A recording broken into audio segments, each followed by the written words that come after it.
I've been looking for my lip balm for ages. My God. Starting to get cold here, so, you know, my lips are getting very chapped. They call me Chaplin. Charlie.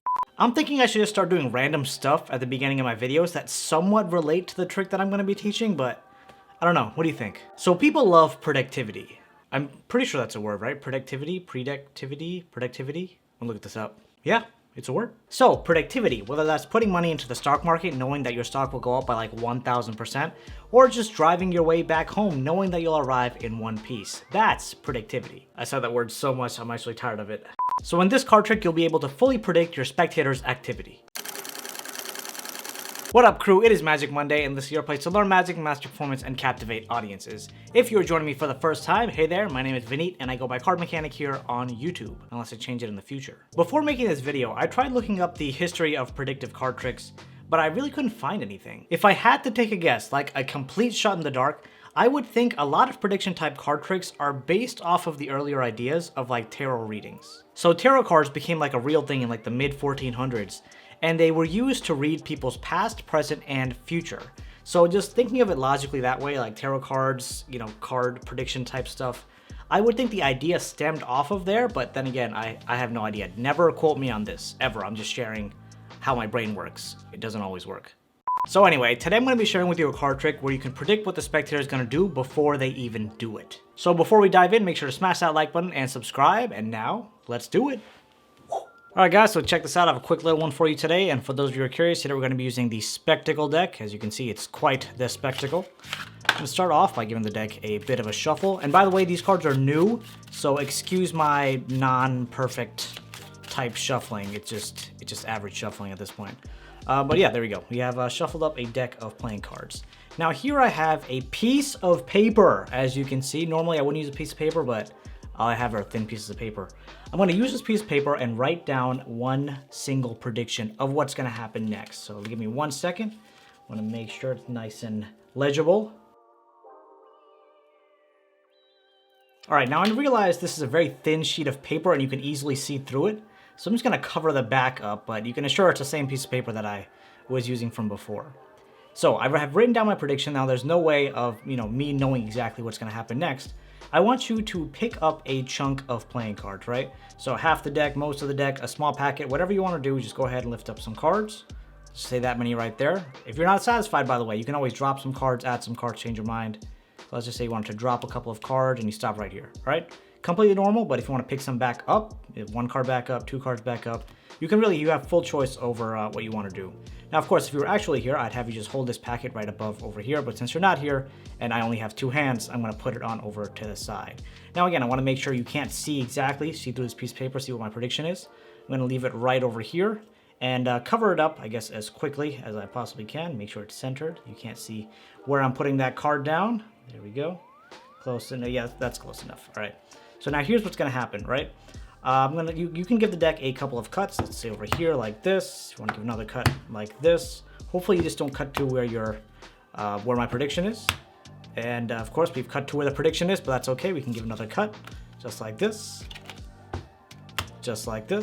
and just like that. So your prediction's still somewhere, between the cards. It's actually pretty cool that you cut to the prediction because now it's probably even more lost in the deck. So here's what's going to happen. We're going to start putting cards down one at a time, and of course you can do this since you were the spectator. And we're going to look for where the prediction is. So right here, look at that, perfection. We found the prediction right here. Now the prediction is between two cards, right? So it's between these two cards, and let's go through the rest of the deck. Make sure that's the only thing that's actually there. Any second now, we're going to go through the rest of the deck. It's almost over. All right, okay, so no other predictions. There's just this one single prediction.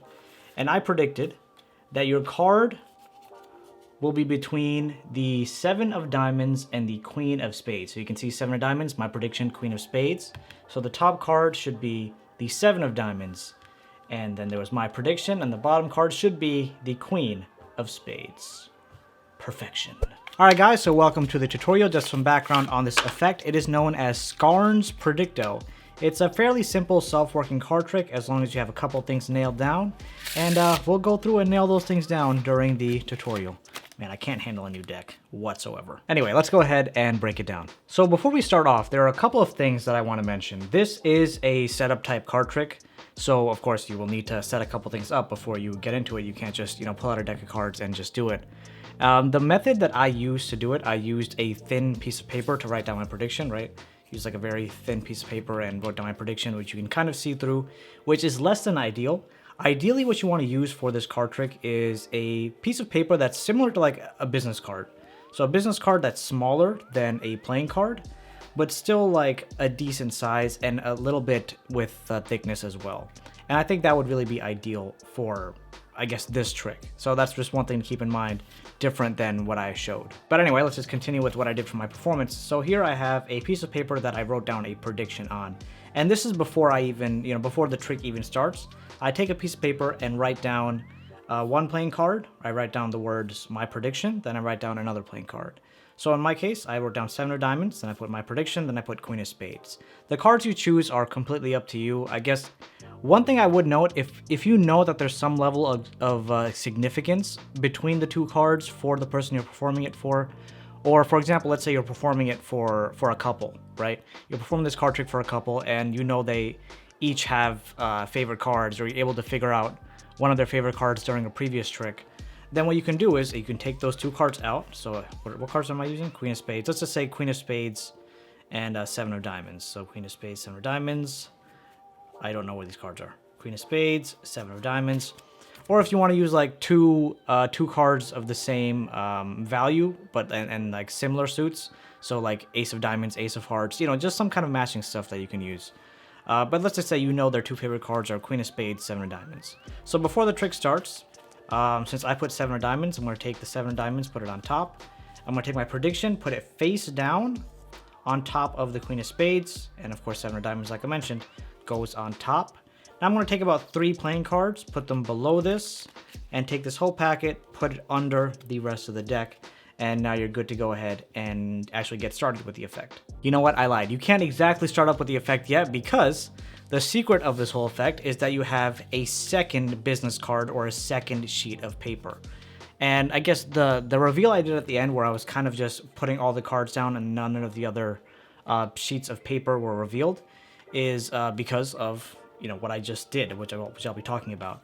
So once you've set that up, one other thing you want to set up is a piece of paper or a business card that you have in advance.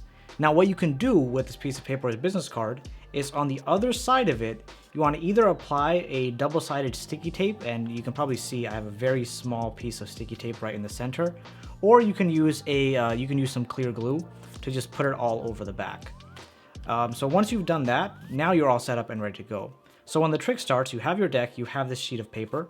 So you pull this out from your wallet or your pants or your hair, whatever you want to do. You pull it out from somewhere and say you have a sheet of paper or a business card that you're going to write a prediction on. So you go ahead, you start writing a prediction. You don't want the spectator to see exactly what it is. So let's just, just pretend to write a prediction, whatever. It could literally be blank, but it just should seem like you're actually writing down a prediction. So let's just say you've written something down. And since I'm using a very thin sheet of paper, and it's kind of noticeable to see that double-sided sticky tape on the back, you could probably tell in my performance what I did was I was covering the back of this playing card, saying that I'm covering the back because I don't want them to see through the paper.